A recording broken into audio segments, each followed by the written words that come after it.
Camarades des peuples d'Afrique, des peuples de Côte d'Ivoire, mes chers frères et sœurs, l'heure est grave. Les Ivoiriens disent que leur facture d'électricité est devenue infernale.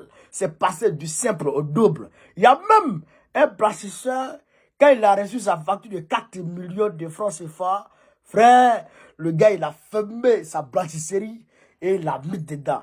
À l'heure où je parle là, il est en train de courir lui seul, il va vers le nord. Chers camarades d'Afrique, il y a un qui a reçu comme taxe de ramassage d'ordures 250 000 francs, taxe de ramassage d'ordures. Eh bien, le gars, on s'est demandé si c'est lui seul qui remplit la décharge d'Aquedo. Chers camarades d'Afrique, tout est mélangé.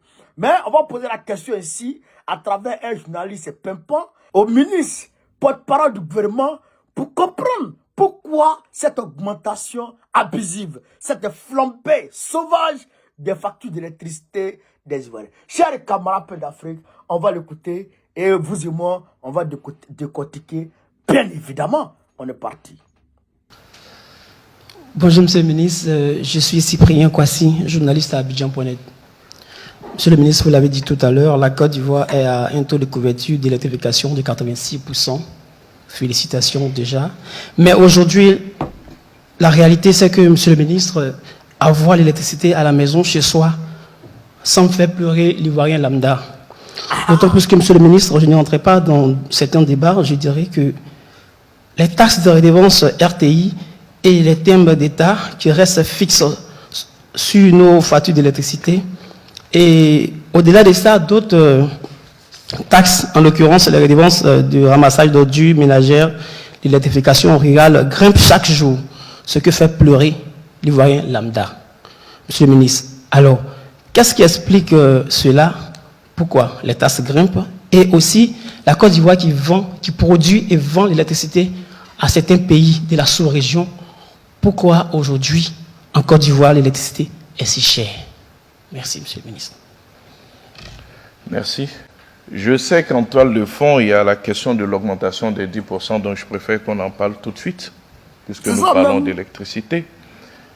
Oui, c'est vrai qu'il y a eu une augmentation de 10%. Mais en même temps, c'est vrai que la perception sur nos factures donne le sentiment que cette augmentation est supérieure aux 10%. C'est juste une perception et je voudrais expliquer.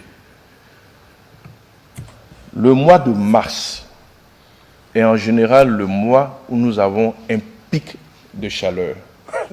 Et ce pic de chaleur entraîne en même temps un pic de la consommation de l'électricité. Nous avons pu avoir les chiffres sur les 5 dernières années, c'est chaque fois pareil. Du coup, les factures qui viennent donc en avril, mai, sont toujours plus élevées que celles que nous avions avant. Par contre, au mois de septembre, nous avons une baisse parce qu'il fait moins chaud. Donc, si vous prenez vos factures, et je voudrais vraiment, sans rentrer dans la polémique, inviter chacun de nous à cet exercice. Vous allez voir qu'au mois de mars, nous avons toujours un pic de consommation. Mais partout dans le monde, tout le monde s'accorde à dire que cette année, il n'a jamais fait aussi chaud dans le monde.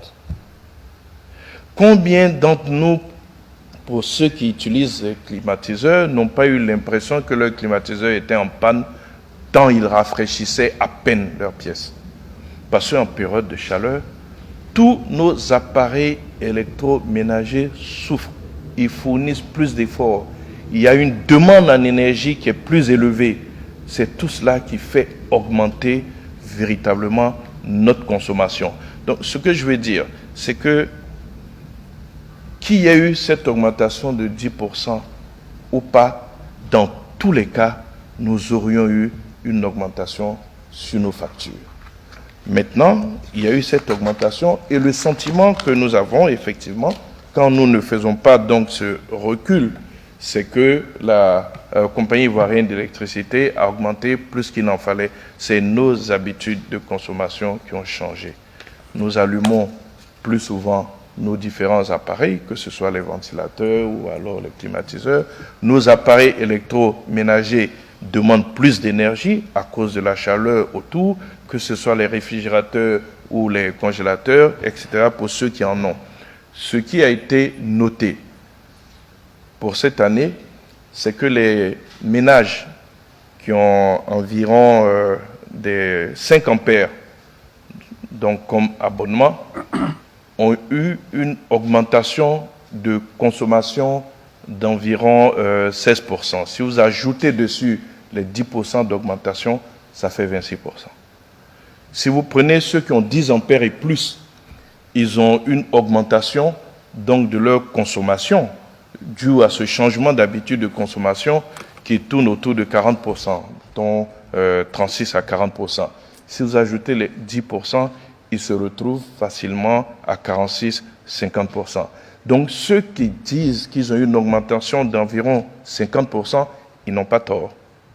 Mais dans ces 50%, il y a environ 36% qui est dû à la forte demande en énergie électrique due à la chaleur qui sévit aujourd'hui. Bien, Kwasi, Monsieur le ministre, lors de ma première question, il y a un pan de ma question qui n'a pas trouvé réponse, s'agissant pourquoi l'augmentation des taxes ménagères sur l'électricité. Monsieur le ministre, tout à l'heure, vous l'avez annoncé, la compagnie ivoirienne d'électricité est proactive face à nos doléances lorsque nous les appelons. Mais monsieur le ministre, la CIE, parlons de la CIE. Le chef de l'État l'avait annoncé lors de la célébration de la fête du travail le dimanche 1er mai 2016. Je le cite, la Côte d'Ivoire va mettre fin au monopole des sociétés de distribution d'électricité et d'eau et libéraliser ces secteurs clés dans l'espoir de faire baisser les prix. Monsieur le ministre, 8 ans après, la CIE demeure la seule société de distribution d'électricité en Côte d'Ivoire. Les Ivoiriens veulent savoir qu'est-ce qui n'a pas marché 8 ans après. Merci. Question. Vous savez, quand on fait ce genre de raisonnement, il faut aller jusqu'au bout. Vous savez très bien que dans le secteur de l'eau, ça a été libéralisé et qu'il n'y a pas qu'une seule société qui produit de l'eau aujourd'hui. Il va inévitablement sans dire que certains se sont intéressés à la production de l'eau. Lorsque nous aurons des offres intéressantes sur la production d'électricité, le gouvernement analysera. Pour ce qui concerne les taxes, j'aurais aimé avoir un comparatif parce que je ne peux pas affirmer que les taxes ont augmenté. En général, elles sont fixes. La redevance n'a pas augmenté, la redevance télé n'a pas augmenté. Il ne paie pas facture. Elle est fixe depuis. Et je pense qu'il en est de même pour les taxes ramassage d'ordures ménagères et autres taxes. Donc, si on a un comparatif, en ce moment-là, je pourrais répondre. Il faut savoir que la politique donc, de ramassage d'ordures a aussi évolué depuis donc, les années 90 jusqu'à aujourd'hui. Cela peut s'expliquer, mais si je n'ai pas de justificatif, je ne peux pas répondre à des questions dont je n'ai pas tous les éléments.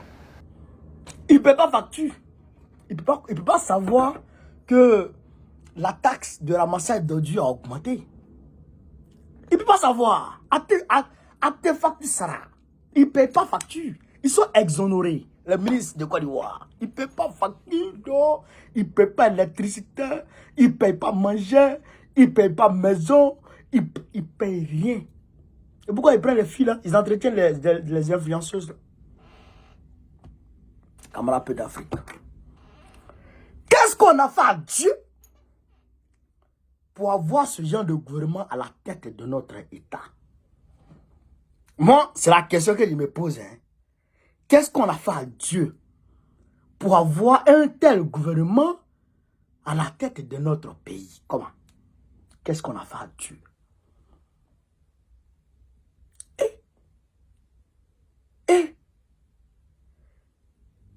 Tu vas venir t'asseoir devant les gens pour dire que comme ils ont mal consommé, ils ont mal utilisé leur courant en masse, ce qui fait que leur augmentation, leur facture a augmenté de plus de 40%.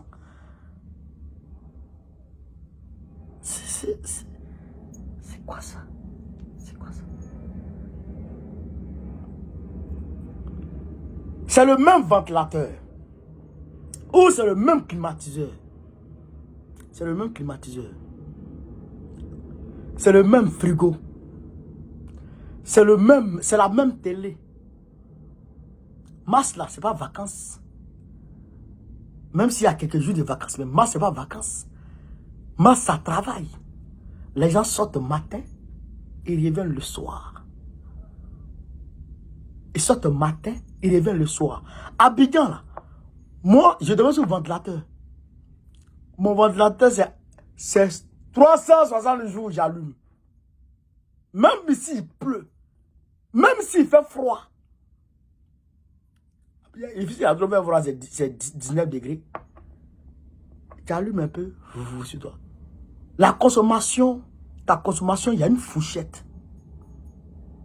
Il y a une fourchette. C'est entre soit 100 000 à 125 000. Si tu as trop consommé, 125 000.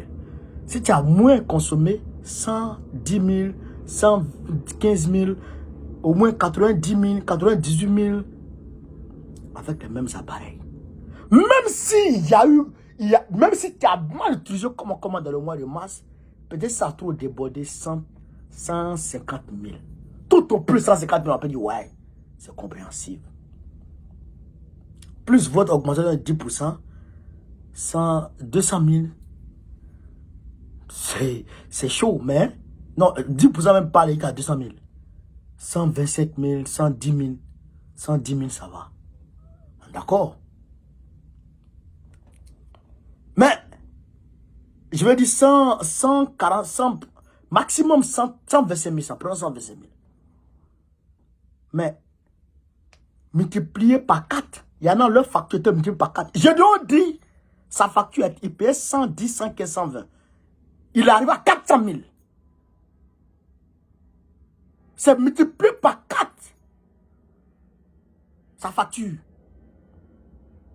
Sa facture est multipliée par 4. Qu'est-ce qu'il te dit de cela? Le facture qui était de simple au double, ce n'est même pas 50%. C'est 100%, voire 400%. 100% d'augmentation. Ouais. C'est ça que les gens te parlent. Et tu es venu voir enfants, tu es venu voir parents des gens. Pour leur dire, ils ont mal augmenté, ils ont mal utilisé leur électricité. Mais comment? Mais comment? En réalité, qu'est-ce qui se passe?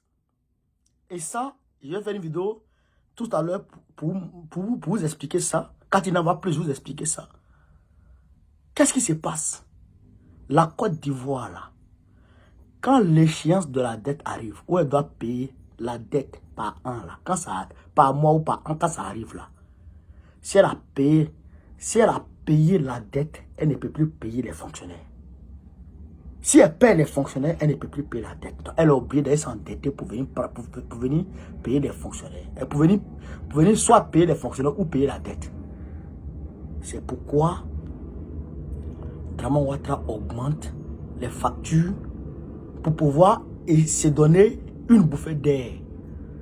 Il vient de prendre 1,5 milliard de dollars au FMI.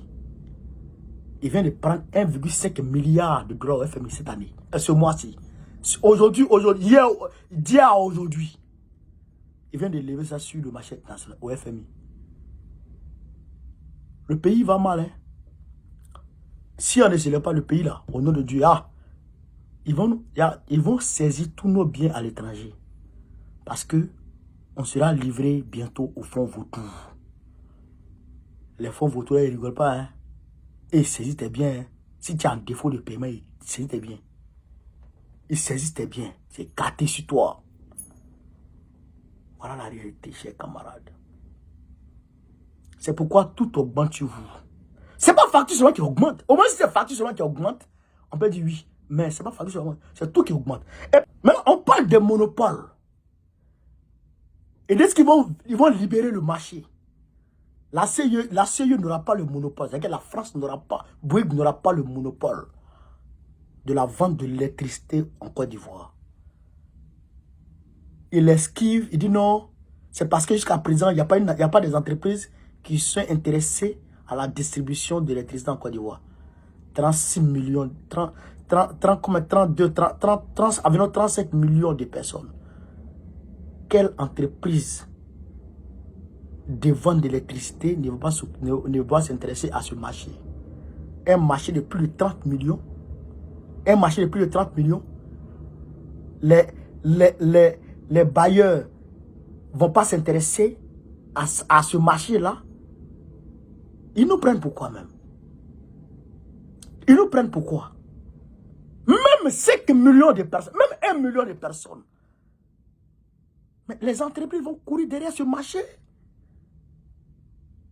Les entreprises vont courir derrière ce marché. Les gens viennent. Mais Bouygues a toujours le monopole. Tu ne peux pas, c'est que tu as mis au pouvoir, tu t'amuses, il te faut tomber. C'est pourquoi on dit, il faut Gbagbo pour prendre des décisions fermes. Parce que Gbagbo ne leur doit rien, alors que Ouattara leur doit tout. C'est eux qui l'ont installé. C'est eux qui ont pris leurs bombes pour attaquer Gbagbo. C'est eux qui ont pris leurs avions pour attaquer Gbagbo. C'est eux qui ont pris leurs éléments pour attaquer Gbagbo. C'est eux qui ont pris leur argent pour attaquer Gbagbo. C'est eux qui doivent, c'est eux qui ont installé Ouattara. Ouattara leur doit tout, alors que Gbagbo ne leur doit rien.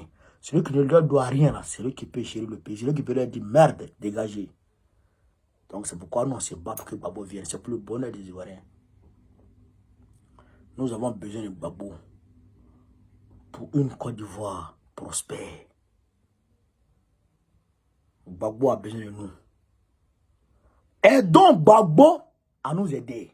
C'est de ça qu'il s'agit. Chers camarades peu d'Afrique, vive l'Afrique libre, vive le panafricanisme, vive tous les présidents panafricains.